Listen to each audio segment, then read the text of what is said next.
Hello students and welcome back to the virtual class of Gyan Manjari Vidyapit Mova. Students, up to now we have understood 9 different sessions regarding the history. Right? और इन 9 different sessions के अंदर अगर NCERT के हिसाब से देखें तो हमने 2 चैप्टर्स खत्म कर लिए हैं. राइट? तो अब तक हमने जो भी सीखा, आज का सेशन सिर्फ और सिर्फ हमारे ये जो 2 चैप्टर्स हमने 9 सेशन में खत्म किए हैं, उन दोनों चैप्टर्स का रिकैप ही रहेगा. राइट कि सबसे पहले हम उसको ही रिवाइज कर लेते हैं एक सेशन में. राइट तो अगर आपको याद हो तो at the time of the bridge course we completed one activity that was a mind map. Mind map बनाना ताकि हम चीज़ों को अच्छे से याद कर पाए. वही मैप जो है आज हम यूज करने वाले हैं फॉर द रिविजन. राइट जैसे मैं यहाँ पे दिखा रहा हूँ, आपको कंसेप्ट मैप बनाना है. यानी कि एक मैप ऐसा बनाओगे, माइंड मैप ऐसा बनाओगे कि जहाँ पे अलग अलग कंसेप्ट्स जो हैं वो एक दूसरे के साथ जुड़ जाए. सो कैसे करेंगे पहले यही देख लेते हैं. राइट सो सबसे पहले आएगा concept that is rise of the British in India. British का इंडिया में राइज कैसे हुआ. So we have studied that the British came to India to trade and then eventually ruled India over a period of time. तो हमने ये सीख लिया है कि ब्रिटिशर्स जो थे वो इंडिया के अंदर पहले ट्रेड के लिए यानी कि बिजनेस के लिए आए थे और उसके बाद eventually they ruled over India for a period of time. और एक लंबे अरसे तक उन लोगों ने इंडिया के ऊपर शासन किया. तो how did it become possible to become the rulers from the traders. Trade to rule का जो फासला था वो कैसे हुआ था. राइट तो उसकी जो सारी इवेंट्स जो थी, राइट उसके बारे में हम स्टडी करेंगे. You can see the picture. This is the first picture of the trade and moving to the rule. Right so trade से रूल तक उसका जर्नी कैसा था. तो ये सब कैसे हुआ, उसकी जितनी भी इवेंट्स थी उससे हम रिकैप करने वाला है. राइट रिकैप्चर करने वाला है. So let us recap the events that led to the rise of the British as the sole power in India. तो अभी हम उन सारी जो इवेंट्स हैं उसको रिकैप करेंगे, याद करेंगे कि जिसकी वजह से ब्रिटिश जो था, राइट वो एक ऐसा एकमात्र रूल बन गया that was the sole power. Right वो एक ही अकेला पावरफुल कैसे बना, ये हम रिकैप के द्वारा समझ. सो इस इवेंट्स को समझने के लिए हमें कंसेप्ट मैप बनाना पड़ेगा ताकि हमारा कंसेप्ट क्लियर है. तो सबसे पहले हम ये जानते हैं that what is a concept map. Concept map क्या है. A concept map is a visual way to recap important events and concepts. Important events और कंसेप्ट्स जो होते हैं उसको एक विजुअल तरीके में यानी कि हमें दिखाई दे ऐसे तरीके के अंदर, ऐसे तरीके के साथ, ऐसे तरीके से हम इंपॉर्टेंट इवेंट्स को रिकैप कर सकते हैं. So a concept map is meant to show connections between the ideas. और उसके बाद हम कंसेप्ट मैप करेंगे यानी कि एक एक कंसेप्ट को दूसरे के साथ कनेक्ट करेंगे जो हमें दिखाएगा कि अलग अलग आइडियाज के बीच में कनेक्शन कैसे है. Right so today we will create a concept map to recap the rise of the British from trading company to sole power in India. तो आज हम एक कंसेप्ट मैप बनाएंगे जिससे हम रिकैप करेंगे ब्रिटिश का राइज कैसे हुआ था एक ट्रेडिंग कंपनी से लेकर सोल पावर तक का. राइट तो यहाँ पे देखो एक छोटा सा एग्जांपल दिया गया है, shift from trade to territorial domination. सबसे पहले उसका शिफ्ट कैसे हुआ. पहले वो सिर्फ और ट्रेड ही कर रहे थे, पहले वो सिर्फ और सिर्फ ट्रेड ही कर रहे थे. उसके बाद उसने कोई टेरिटोरियल डोमिनेशन यानी कि टेरिटरी को अपने अंडर ले लिया. उसके बाद they started fighting the battles. So all the battles fought bye the company ने जो बैटल्स फाइट किए, राइट वो कंसेप्ट के साथ जुड़ेंगे. राइट बैटल फाइट करने के बाद क्या हुआ. The strategies adopted by the company to expand their rule. Battle में जीते, रूल उसके हाथ में आया तो उसकी वजह से उन लोगों ने स्ट्रेटेजी एडॉप्ट करनी शुरू की जिसके द्वारा वो कंपनी जो थी वो अपना रूल एक्सपांड कर सके. And at the last the changes in administration. उसके बाद पूरी जो गवर्नेंस बॉडी थी, सारे रूल्स और रेगुलेशंस थे, राइट सारे लॉ एंड ऑर्डर्स थे, वो सब उन लोगों ने चेंज कर दिए and then they become the sole power in the whole nation. Right so कैसे हुआ राइज ऑफ ब्रिटिश ये हम देखते हैं. तो ये कंसेप्ट मैप आपको ड्रॉ करना है दैट पहले they started the shift from the trade to territorial domination. Right उसका चेंज कैसे हुआ ट्रेड से टेरिटोरियल डोमिनेशन के लिए वो हमने शुरुआत के लेक्चर्स में देखा था. right? Afterwards they started fighting the battle. So all the battles that were fought by the company, after that the strategies adopted by the company to expand their rule, and at last the changes in the administration, right?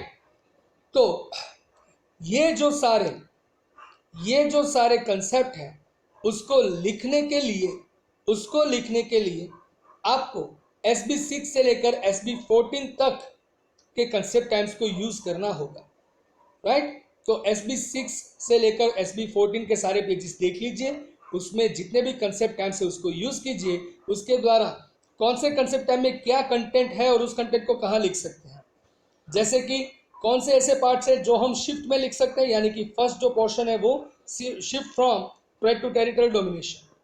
उसके बाद कौन कौन से battles थे वो concept time में से find out करके यहाँ पे लिखिए।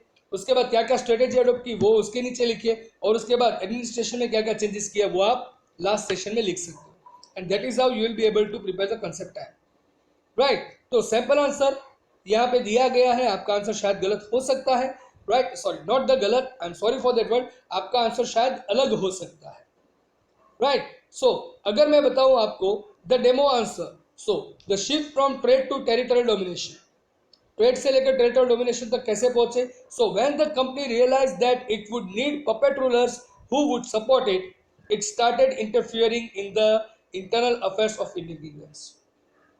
जब कंपनी को ये रियलाइज हुआ कि कंपनी को पपेट रूलर्स की जरूरत पड़ेगी जो कंपनी को सपोर्ट कर पाए, जैसे उसको रियलाइज हुआ उन लोगों ने इंडियन किंगडम के जो इंटरनल अफेयर्स थे उसमें दखल अंदाजी शुरू कर दी थी, राइट?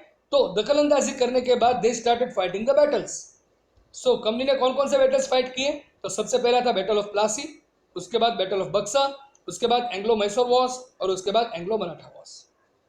ये 4 बैटल उन लोगों ने फाइट किए थे।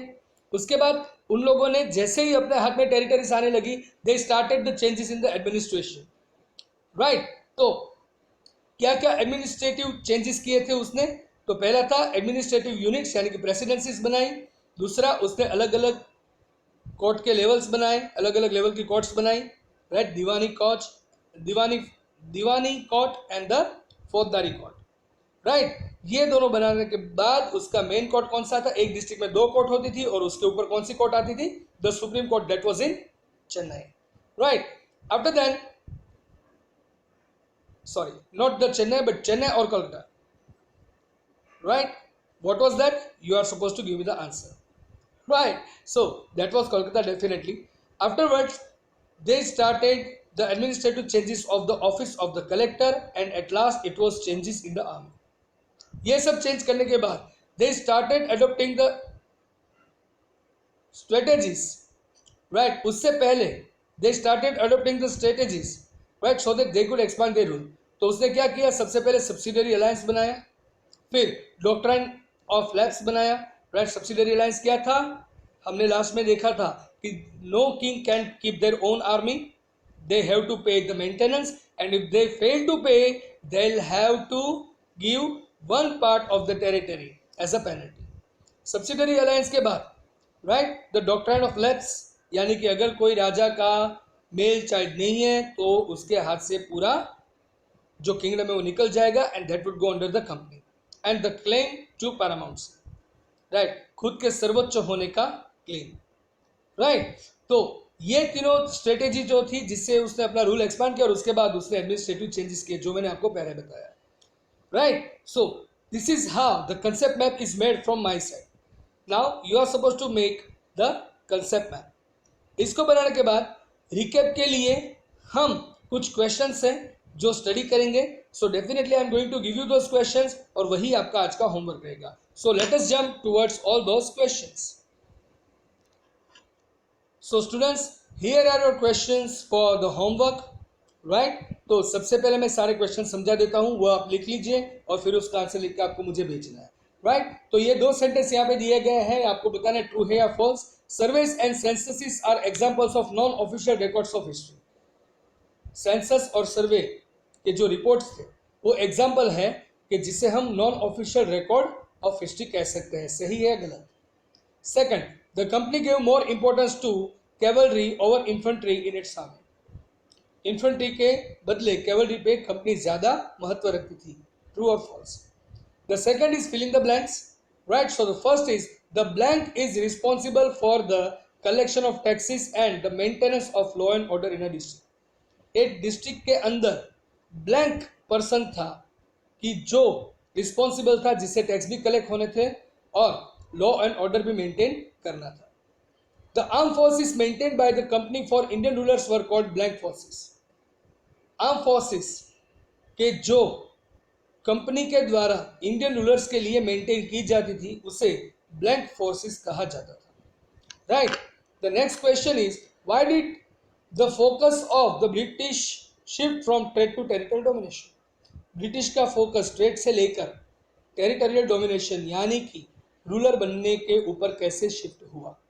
And the last is arrange the following in order in they have occurred.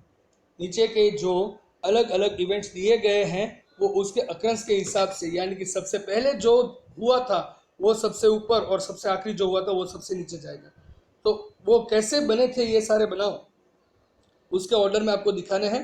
Battle of Plassey, the company was appointed as the Diwan of Bengal, the battle of Buxar and death of Aurangzeb. Right. तो इनको अपने occurrence के हिसाब से top to bottom आपको arrange करना है.